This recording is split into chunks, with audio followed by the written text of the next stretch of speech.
Welcome to our channel. இன்றைக்கி நம்ம பார்க்க போகிற டாபிக் எதை பற்றினா சிம்ம ராசி. சிம்ம ராசியில் பிறந்தவர்கள் 2024 இவங்களுக்கு என்னென்ன நல் பலன்களை தரப்போகிறது, தீய பலன்களை தரப்போகிறது என்பதை பற்றி தான் நம்ம இந்த காணொளியில் காணப்போகிறோம். நீங்கள் நம்ம சேனலை ஃபஸ்ட் டைம் பார்க்குறவங்களா இருந்தால் சேனலை சப்ஸ்கிரைப் பண்ணிக்கோங்க. கூடவே பக்கத்தில் இருக்க பெல் பட்டனையும் கிளிக் பண்ணிக்கோங்க. அப்போ தான் நான் போடுற வீடியோ உங்களுக்கு உடனுக்குடன் அப்டேட் ஆகும். வாங்க நண்பர்களே, வீடியோக்குள்ளே போகலாம். சிம்ம ராசி இதில் மகம், பூரம், உத்திரம், 1ஆம் பாதம் இந்த 3 நட்சத்திரங்களும் கவர் ஆகுது. சிம்ம ராசிக்காரர்கள் ஒரு முடிவு எடுத்துவிட்டால் அவங்க எந்த காரணத்தை கொண்டும் அதை மாற்றிக்கொள்ளவே மாட்டாங்க. ஒரு முடிவு இதை தான் செய்ய போகிறோம் அப்படின்னு அவங்க முன்கூட்டியே கணிச்சிட்டாங்கன்னா அதை யார் சொன்னாலும் அவங்க மாற்றிக்கொள்ளவே மாட்டாங்க. சிந்தனை, சொல், செயல் என்று அனைத்திலும் இவங்க வேகமாக இருப்பாங்க, ரொம்பவே வேகமாக இருப்பாங்க. டக்குன்னு வேலையை செஞ்சுட்டு போயிட்டே இருப்பாங்க. இவர்கள் அதற்கான பலனையும் உடனே எதிர்பார்ப்பார்கள்.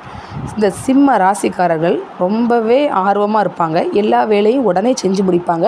ஆனால் அதுக்குரிய பலன் உடனே கிடைக்காட்டால் இவங்க கொஞ்சம் சோர்ந்து போகும் மனப்பான்மை கொண்டவர்கள். சிம்ம ராசிக்காரர்கள் சூதுவாது அறியாமல் அனைவரையும் நம்பி எளிதில் நம்பிவிடும் குணமுடையவர்களாக இருப்பார்கள்.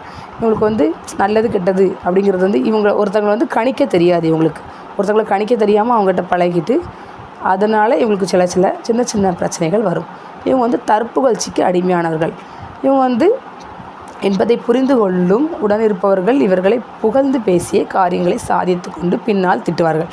அதாவது இந்த சிம்மராசிக்காரங்க எப்படி இருப்பாங்கன்னா, இவங்க தன்னைத்தானே புகழ்ந்து பேசுவாங்க. அப்படிங்கிறதுனால இவங்களோட குணத்தை அறிஞ்சவங்க இவங்கள இவங்க முன்னாடி பாராட்டி பேசிட்டு இவங்கள பின்னாடி திட்டுவாங்க. அந்த மாதிரி தான் இருப்பாங்க. அதனால் இவங்க தற்புகழ்ச்சிக்கு அடிமையாகாமல் இருந்தாங்கன்னா சிம்ம ராசிக்காரர்களுக்கு இந்த வருடம் ரொம்பவே நல்லதாக இருக்க போகிறது. அதில் தற்புகழ்ச்சிக்கு அடிமையாகி தன்னைத்தானே பாராட்டாமல் அடுத்தவங்க பாராட்டுக்கும் மயங்காமல் இருந்தீங்கன்னா நீங்கள் எல்லா காரியத்தையும் ஈஸியாக சாதிச்சிடலாம். உங்களை முன்னாடி உங்கள் நேரில் உங்களை புகழ்ந்து பாராட்டி பேசிட்டு பின்னாடி மற்றவங்கள்ட்ட உங்களை திட்டுற கூட்டம் தான் உங்களுக்கு அதிகமாக இருக்குது. நீங்கள் அதனால் கவனமாக இருக்கணும்.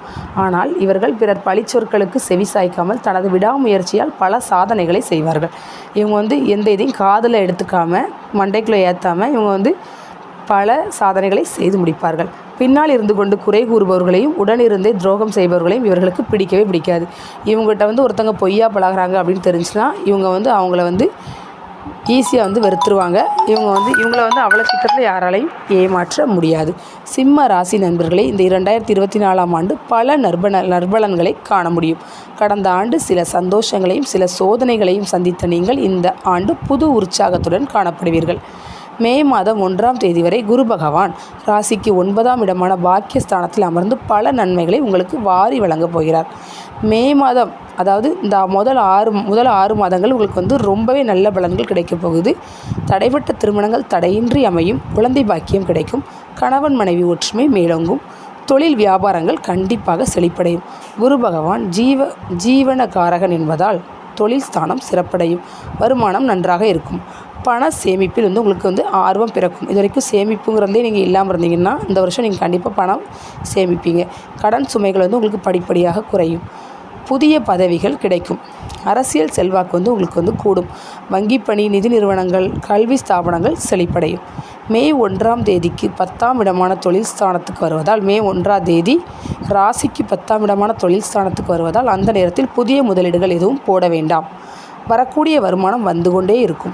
வருமானத்தில் உங்களுக்கு எந்த விதமான தடையும் இருக்காது. அதனால் நீங்கள் புதிய இதில் எந்த இதுவும் முதலீடுகள் போட வேண்டாம். ராசிக்கு 7ஆம் இடத்தில் சனி பகவான் கண்டக சனியாக சந்தரிப்பதால் கணவன் மனைவிக்குள் தேவையில்லாத பூசல்கள் உருவாகும். அதனால் நீங்கள் ஒருவருக்கொருவர் விட்டு கொடுத்து ரொம்பவே அமைதியாக போனீங்கன்னா தான் குடும்பத்தில் எந்த பிரச்சனையும் வருவாது. 3ஆம் நபர்களால் குடும்பத்தில் உங்களுக்கு சண்டை சச்சரவுகள், உறவினர்களிடத்தில் கொஞ்சம் எச்சரிக்கையாக இருப்பது ரொம்பவே நல்லது. அதாவது குடும்ப விவகாரங்களில் கொஞ்சம் மிகுந்த கவனத்தோடு இருங்க. குடும்பத்தில் உள்ளவங்களை கணவன் மனைவியாக இருந்தாலும் சரி, மனைவி கணவனாக இருந்தாலும் சரி, கொஞ்சம் டீல் பண்ணும்போது பார்த்து பேசுங்க. ரொம்பவே கவனமாக இருந்தால் தான் குடும்பத்துக்குள்ள உள்ள பிரச்சனை வராமல் இருக்கும். உறவினர்களிடம் கொஞ்சம் பார்த்து பழகுங்க. குடும்பத்தில் சண்டையில் துட்டு போகக்கூடிய வாய்ப்புகள் இருக்குது. யாருக்கும் முன் ஜாமீன் கையெழுத்து போடாதீர்கள். பங்காளிகளுக்குள் விட்டு கொடுத்து போவது உங்களுக்கு ரொம்பவே நல்லதாக இருக்கும். சகோதரர்களுக்குள் வீண் வாக்குவாதங்கள் உருவாகி மறையும். வீடு, மனை, நிலங்கள் வாங்கும் பொழுது பத்திரப்பதிவுகளை சரிபார்த்து வாங்குங்க. இல்லைனா உங்களுக்கு கொஞ்சம் சிக்கலாக இருக்கும். ராசிக்கு 2ஆம் இடமான தனஸ்தானத்தில் கேது சஞ்சரிப்பதால் வீண் ஆடம்பர செலவுகளால் உங்களோட சேமிப்புகள் கரையும். நீங்கள் முதல் 6 மாதம் நல்லா சேமிக்கிற மாதிரி இருக்கும். அதுக்கடுத்து 6 மாதம் அதை நீங்கள் காலி பண்ணுற மாதிரி உங்களுக்கு வந்து சூழ்நிலைகள் உருவாகும். நீங்கள் கொஞ்சம் சிக்கனமாக இருந்து சேமிப்பதில் கவனம் செலுத்த வேண்டும். கடன் வாங்கும் சூழ்நிலை உருவாகும். உங்கள் சேமிப்புகள் குறையிறதுனால நீங்கள் கடன் வாங்குகிற சூழ்நிலைகள் உருவாகும். ஆடம்பர செலவுகளை குறைப்பது உங்களுக்கு ரொம்பவே நல்லது. தனது குடும்ப தேவைக்கு மட்டும் உங்களால் சம்பாதிக்க முடியும். உங்களுக்கு வந்து இந்த வருஷம் வந்து ஆன்மீக நாட்டம் இன்னும் அதிகரிக்கும். தர்ம காரியங்களில் ஈடுபாடு அதிகரிக்கும். ஆன்மீக சுற்றுலா பயணங்கள் வந்து நீங்கள் மேற்கொள்கிற மாதிரி இருக்கும். சுப விரயங்களால் கையிருப்பு குறையும். உங்களுக்கு வந்து அது வந்து உங்களுக்கு வந்து கெடுபலன் கிடையாது. நல்ல நல்ல நிகழ்ச்சி உங்கள் வீட்டில் வந்து பொண்ணாக இருந்தால் அவங்க வந்து வயசுக்கு வரலாம். சடங்கு ஃபங்க்ஷன் வைக்கலாம். நீங்கள் கல்யாண ஃபங்க்ஷன், காது குத்து, வளைகாப்பு, இந்த மாதிரி நல்ல நல்ல சுப விரயங்கள் வந்து உங்களுக்கு வந்து கண்டிப்பாக வரும். அதனால் கையிருப்பு குறையும். அது ஒன்றும் தவறில்லை. அஷ்டமஸ்தானமான 8ஆம் இடத்தில் ராகு சஞ்சரிப்பதால் உங்களுக்கு வந்து சுப விரயங்கள் வந்து செய்வது, நிலங்கள், வீடு, மனைகளில் முதலீடு செய்வது பின்னாளில் உபயோகமாக இருக்கும். பங்குச்சந்தை முதலீடுகளில் கொஞ்சம் கவனம் தேவை. பெரிய தொகைகளை வந்து ஆன்லைனில் வந்து நீங்கள் போடாதீங்க. ட்ரேடிங், ஸ்டாக் மார்க்கெட்டில் சரிவு நிலை ஏற்படும். உங்கள் உடல் நலில் கொஞ்சம் கவனம் தேவை. உணவு கட்டுப்பாடும் உங்களுக்கு அவசியம். முடிந்த அளவு வீட்டு உணவை நீங்கள் எடுத்துக்கிட்டால் உங்களுக்கு நல்லது. ஃபாஸ்ட் ஃபுட் கடையில் வாங்கி சாப்பிட்றத குறைச்சிருங்க. இயற்கை தானியங்கள், இயற்கை உணவுகள் உண்பதால் உடல் ஆரோக்கியம் மேன்மை தரும். முடிந்த அளவு உடற்பயிற்சி, நடைபயிற்சி நீங்கள் செய்ய வேண்டியது மாதிரி இருக்கும். உங்களுக்கு தேக ஆரோக்கியம் நன்றாக தான் இருக்கும். நீங்கள் இதிலெல்லாம் இந்த உணவு கட்டுப்பாடு இதிலெல்லாம் கவனமாக இருந்தால் உங்களோட உடல் அமைப்பு நன்றாகவே இருக்கும். வேலை, வருமானம் என அலைச்சல் அதிகமாக காணப்படும். வெளி மாநிலத்தாருடன் கொஞ்சம் உஷாராக பழகுவது மிக மிக மிக நல்லது. சிம்ம ராசி பெண்களே, வருட முற்பாதி சிறப்பாக இருக்கும். திருமணங்கள், குழந்தை பாக்கியம் கிடைக்கும். கணவன் மனைவிக்குள் அந்யோன்யம் அதிகரிக்கும். உறவினர்களுக்குள் இருந்து வந்த பழைய பகைகள் விலகும். ஆடம்பர செலவுகளை குறைத்து சேமிப்பில் கொஞ்சம் ஆர்வம் காட்டினா உங்களுக்கு இந்த வருடம் ரொம்பவே சூப்பராக இருக்க போகின்றது. உத்தியோகஸ்தர்களே, உங்களுக்கு வந்து பணிச்சுமை கூடும். மேலதிகாரிகளிடத்தில் பாராட்டுகள் கிட்டும். அலைச்சல் வந்து உங்களுக்கு அதிகமாக காணப்பட்டாலும் உழைப்பிற்கேற்ற சம்பள உயர்வும் உங்களுக்கு கிடைக்கும். தொழில் வியாபாரங்கள் வந்து கண்டிப்பாக உத்தியோகஸ்தர்களுக்கு சிறப்படையும். பணிச்சுமை கூட கவலைப்படாதீங்க. உங்கள் பணிக்கு தகுந்த உங்களுக்கு வருமானமும் கிடைக்கும். மாணவர்களே, சிம்மராசி மாணவர்களே, இந்த கல்வியாண்டில் நல்ல மதிப்பெண்கள் பெற கடுமையாக முயற்சி செய்ய வேண்டிய சூழ்நிலை நிலவும். விரும்பிய கல்லூரிகளில் இடம் கிடைக்கும். நட்பு வட்டாரத்தில் கொஞ்சம் கவனமாக இருந்தால் ரொம்பவே நல்லது.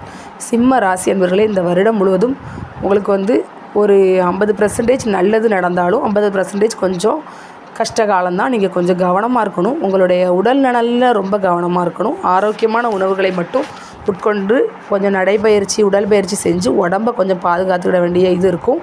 உங்களுக்கு வந்து பெண்களுக்கு வந்து திருமணம், குழந்தை பாக்கியம் போன்ற நல்ல பலன்கள் கிடைக்கும். வீட்டில் வந்து உங்களுக்கு வந்து நீங்கள் வந்து நீங்கள் சேமிப்பில் உங்களுக்கு ஆர்வம் இருக்கும். ஆனால் உங்களுக்கு வந்து சுப விரயங்களால் பணம் வந்து கையிருப்பு வந்து குறையும்.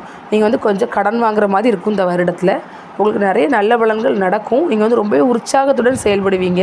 தடைப்பட்ட எல்லா காரியமும் உங்களுக்கு தடையின்றி நடக்கும். ஆனால் நீங்கள் கவனமாக இருக்க வேண்டிய ஒரே ஒரு விஷயம் என்னென்னா, ஜாமீன் கையெழுத்து யாருக்கும் போடாதீங்க. பங்காளிகளுக்குள்ளும் குடும்பத்துக்குள்ளேயும் கொஞ்சம் விட்டு கொடுத்து போங்க. உங்களுக்கு இந்த வருடம் ரொம்பவே அற்புதமாக இருக்கும். ஓகே ஃப்ரெண்ட்ஸ், உங்களுக்கு இந்த டாபிக் பிடிச்சிருந்துச்சுன்னா ஒரு லைக் பண்ணுங்கள், ஷேர் பண்ணுங்கள், கமெண்ட் பண்ணுங்கள்.